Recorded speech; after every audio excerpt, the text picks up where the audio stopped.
Hello बच्चों, स्वागत है आपका हमारे चैनल पर। आज हम लोग बात करने वाले हैं कि किसी समीकरण को विलोपन विधि और प्रतिस्थापन विधि दोनों विधि से कैसे सॉल्व करते हैं। कभी कभी आपके एग्जामिनेशन में पूछ लेता है कि विलोपन विधि से इस इक्वेशन को सॉल्व करिए या प्रतिस्थापन विधि से सॉल्व करिए। तो प्रतिस्थापन विधि पे तो हमने वीडियो पहले से बना रखा है, लेकिन इस वीडियो में हम लोग दोनों को कवर करेंगे। विलोपन विधि को और प्रतिस्थापन विधि, दोनों विधि को कवर किया जाएगा इस वीडियो में। ठीक है, तो चलिए वीडियो को शुरू कर लेते हैं। तो देखिए, पहला है हमारा विलोपन विधि। ठीक है, पहला क्या है? विलोपन विधि। तो विलोपन विधि में तो पहले हम क्या करते हैं, लिख लेते हैं। जो हमारा समीकरण दिया है उसको हम लिख लेते हैं। तो लिख लेते हैं, तो हो जाएगा 5x प्लस वाई बराबर 70। यही तो है पहला समीकरण। तो इसको हम पहला समीकरण बना देते हैं। फिर दूसरा लिख देते हैं 3x प्लस 2y बराबर 13। ये है हमारा दूसरा समीकरण।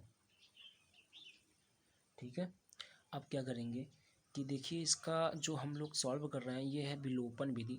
तो विलोपन के नाम से ही मतलब आ रहा है कि विलोपन यानी विलुप्त करना है। विलुप्त का मतलब समाप्त करना है। अब यहाँ पे देखा जाए समीकरण 1 या समीकरण 2 को, तो यहाँ पे दो टर्म है, दो पद हैं। एक है आपका 5x और एक है y। तो इन दोनों में से किसी एक को हमको समाप्त करना होगा, जिससे कि हम दूसरे आपके चर का मान निकाल सकें। दूसरे चर का मान निकाल सकें। चर का मतलब x y z वगैरह। तो यहाँ पे x y है, तो यानी यहाँ पे x और y का मान निकाल सकें। ठीक है, तो क्या करेंगे, लेकिन विलुप्त करने का एक नियम है कि इसके गुणज जो होंगे, गुणज वो बराबर होना चाहिए। जैसे देखा जाए यहाँ पे y देखा जाए तो y का गुणज 1 है। गुणज का मतलब जो उसके गुणांक के रूप में जुड़ा, गुणांक आप कह सकते हैं। गुणांक, जो उसका गुणांक होता है, यानी y का गुणांक क्या है, 1 है। तो y का गुणांक 1 है और y का गुणांक यहाँ 2 है। तो इन दोनों का जो गुणांक होना चाहिए वो समान होना चाहिए, तभी वो कटेगा या जुटेगा। सॉरी, कटेगा, क्योंकि हमको काट के आंसर लाना है। एक पद को विलुप्त करने का मतलब काटना ही तो होगा। तो यहाँ y का गुणांक 1 है और यहाँ 2 है, तो इसको भी हम 2 बनाएंगे ताकि ये दोनों बराबर हो जाए, जिससे कि घटा के काटा जा सके। लेकिन यहाँ पे देखा जाए 5 है, यहाँ 3 है, तो ये बराबर नहीं है। इसको बराबर करने के लिए वो भी नियम होता है, लेकिन किसी एक को आप समाप्त करिए। यहाँ इसको समाप्त करेंगे तो बड़ा हो जाएगा मेथड, क्योंकि अगर समीकरण 1 को देखें तो इसमें अगर हम 2 से गुणा कर दें, समीकरण एक में यदि हम 2 से गुणा कर दें तो आप देख सकते हैं कि यहाँ 2y हो जाएगा और 2y यहाँ घटाएंगे, कट जाएगा। लेकिन अगर यहाँ हम 2 से गुणा कर दें तो ये 6 हो जाएगा, ये 5 रह जाएगा।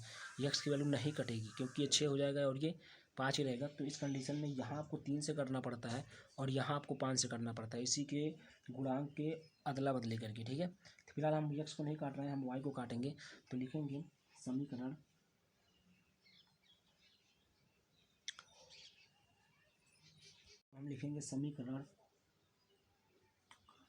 समीकरण 1 में 2 से गुणा करने पर, इसमें समीकरण नंबर 1 में 2 से गुणा कर रहे हैं, तो समीकरण 1 में अगर 2 से गुणा करेंगे तो ऐसे हो जाएगा। और देखिए, समीकरण नंबर 1 में 2 से गुणा करने का मतलब उसके लेफ्ट हैंड साइड और राइट हैंड साइड दोनों में करना पड़ेगा, क्योंकि जब समीकरण वगैरह में गुणा होता है तो दोनों पक्षों में होता है।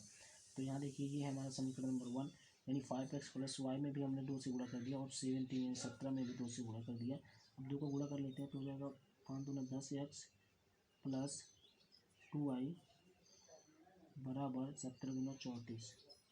ये हो जाएगा समीकरण नंबर 3। अब हम देखें कि समीकरण नंबर 2 और समीकरण नंबर 3 में यहाँ भी 2y और यहाँ भी 2y, यानी अब इसको घटा के काटा जा सकता है, जिससे हमें x का मान निकल जाएगा। तो लिखेंगे समीकरण 3 में से समीकरण 2 को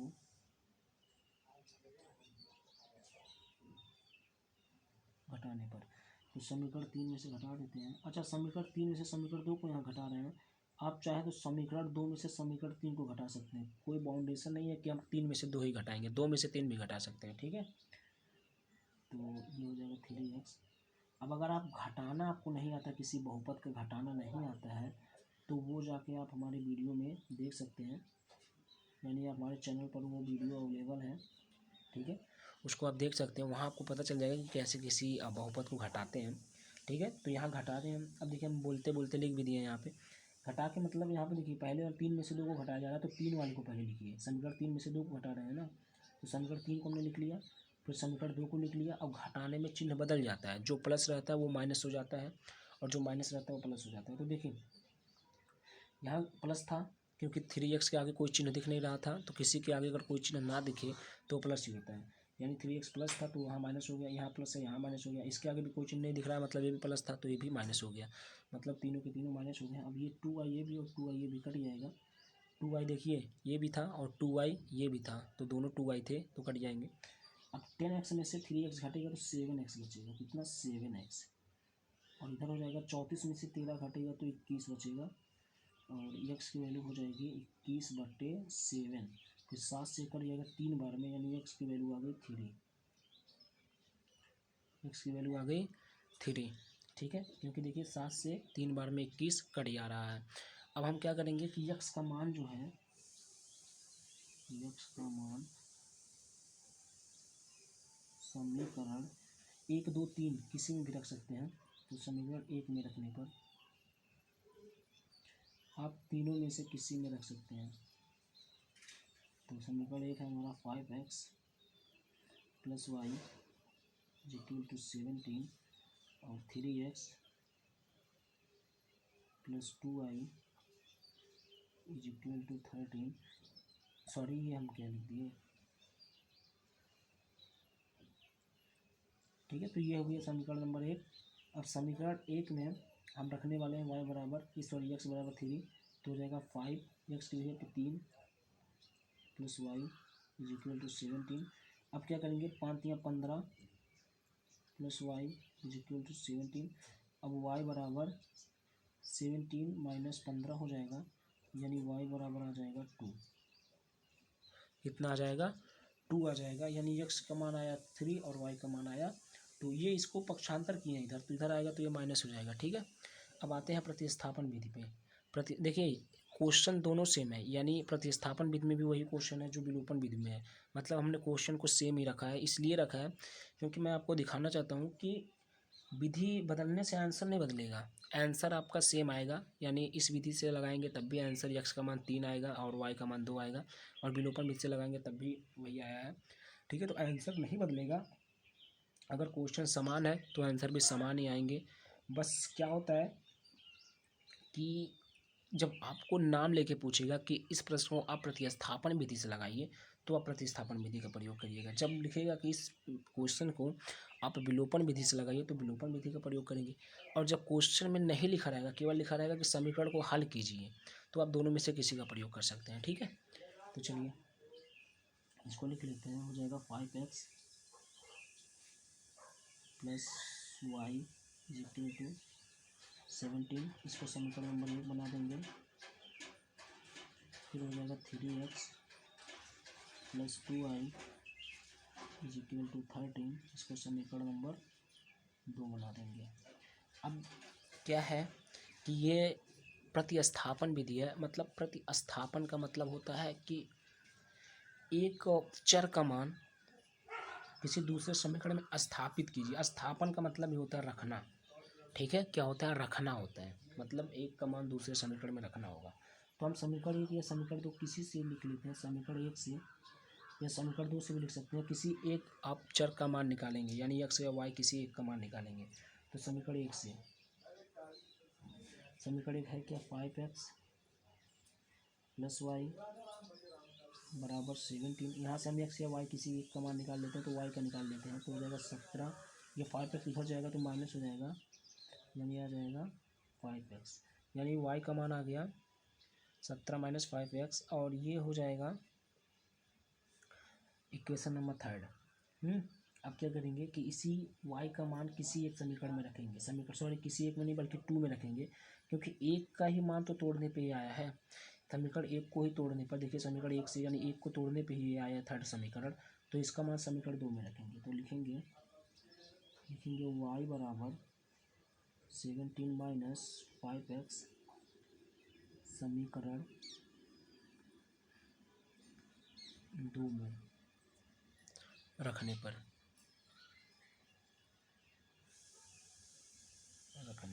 ठीक है। तो समीकरण नंबर 2 में रख देते हैं। समीकरण नंबर 2 है क्या, 3x + 2y बराबर 13, यही तो है। यहाँ लिखेंगे 3x + 2 और y के जगह पर y का मान रख दीजिए 17 माइनस 5x, ठीक है। और बराबर 13 है तो उसको लिख दीजिए, हो जाएगा 3x + 2 का गुणा होगा तो 17 दूना 34 माइनस, क्योंकि प्लस और माइनस से गुणा होता है तो माइनस होता है। इसको भी हमने अपने वीडियो में क्लियर किया है, जाके देख सकते हैं। प्लस और माइनस से गुणा होगा तो माइनस हो जाएगा, और 5 दूना 10x, ठीक है। और इधर हो जाएगा 13। अब क्या करेंगे, इस 34 और 13 को एक तरफ रखेंगे और यक्स वाले पद को एक तरफ रखेंगे, तो हो जाएगा 3x माइनस 10x, और इसको पक्षांतर करते हैं उधर, तो उधर है 13 और ये उधर जाएगा तो माइनस हो जाएगा -34। अब देखिए 3x में से 10x जाएगा, क्या जाएगा, ये देखिए 3x छोटा है 10x बड़ा है, तो इस कंडीशन में हम लोग क्या करते हैं कि घटता है लेकिन आंसर रिजल्ट माइनस में आता है। जैसे आपको हम बता दें कि लिखा है, कहीं मान लेते हैं, यहाँ पे हम लिख दे रहे हैं, लिखा है कि 3 माइनस 7।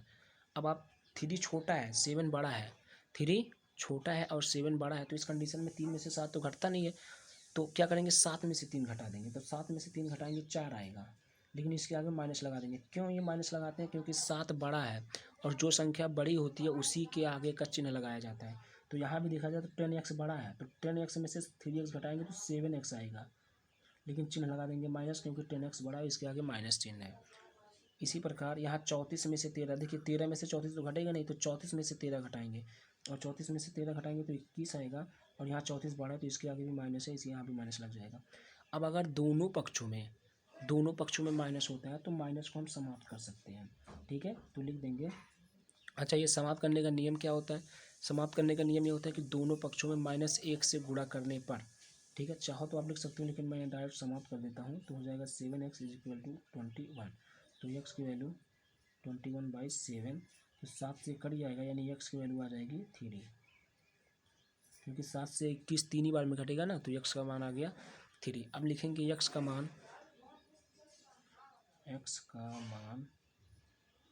समीकरण, देखिए समीकरण 1 2 3 तीनों में से किसी में रख सकते हैं, जहाँ से हमारा रिजल्ट बहुत जल्दी प्राप्त हो जाए, बहुत आसानी से प्राप्त हो जाए, यानी y का मान बड़ी आसानी से प्राप्त हो जाए, वहाँ रखते हैं। तो वहाँ देखिए जाए 3 में देखा जाए कि यहाँ x का मान रख देंगे तुरंत y का मान हमको मिल जाएगा, तो समीकरण नंबर 3 में रख देते हैं, समीकरण 3 में